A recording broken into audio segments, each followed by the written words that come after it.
The gentleman from Florida, Mr. DeSantis, for 5 minutes.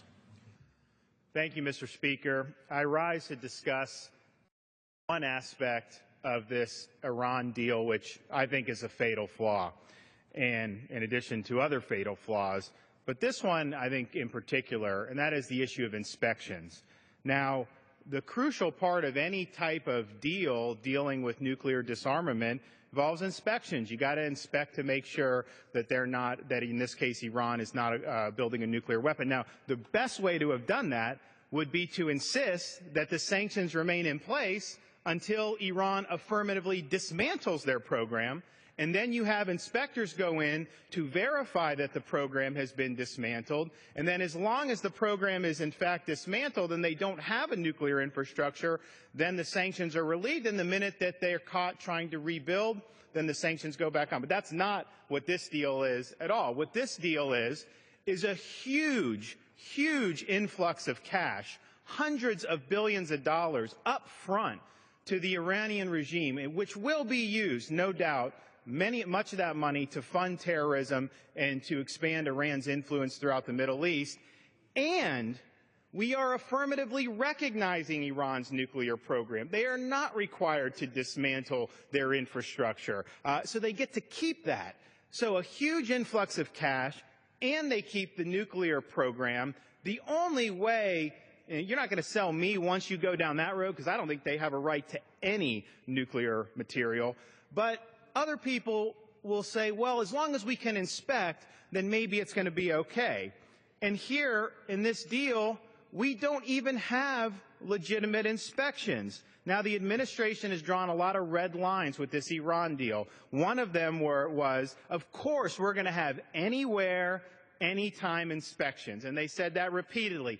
Just a couple months ago, in April, Ben Rhodes, Deputy National Security Advisor, said the deal would include anytime, anywhere inspections. Energy Secretary Moniz said, of course, you have to have anytime, anywhere inspections. And then guess what? The deal comes out.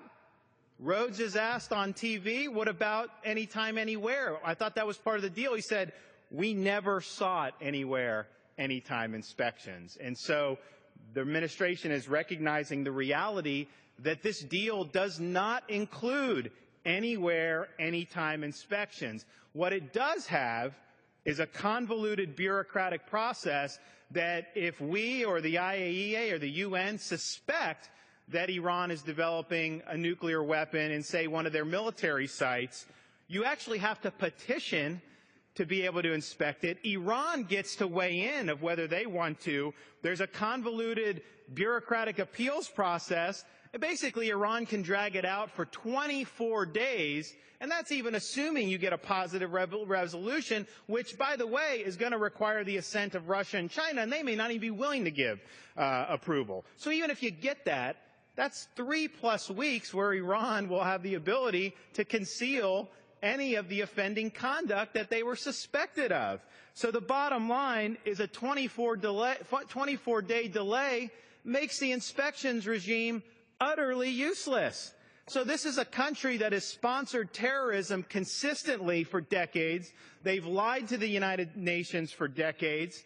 And then we're in a situation where somehow they should be able to block access to their potential weapon sites. The bottom line is Iran should not be able to interfere with any inspections for any reason at any time. And unless you have that, this is not going to be something that has any chance of success. And guess what?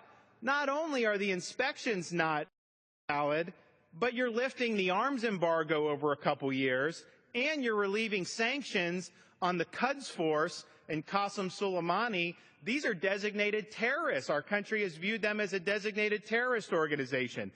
So the bottom line is, on its own terms, this deal will not succeed. It's a dangerous mistake. Congress has the ability over these next 60 days to scrutinize it, to debate it, and ultimately, God willing, to stop it. I yield back.